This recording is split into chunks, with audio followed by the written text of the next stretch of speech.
দুইয়ের ঘরে নামতে তো পারবো না স্যার, আড়াইয়ের ঘরে নামতে পারবো। বলো।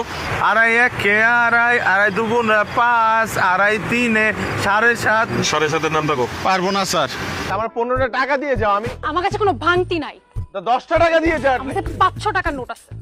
500 টাকা দিয়ে যাও। এই শম্পা, তুমি পরের ঈদে আমার একটা লাল পাঞ্জাবি কিনা দিও। তুমি যদি আমারে পরের ঈদে লাল পাঞ্জাবি কিনা না দাও, ঈদের দিন ল্যাংটা হয়ে থাকবো রাস্তার মধ্যে। শম্পা, শম্পা।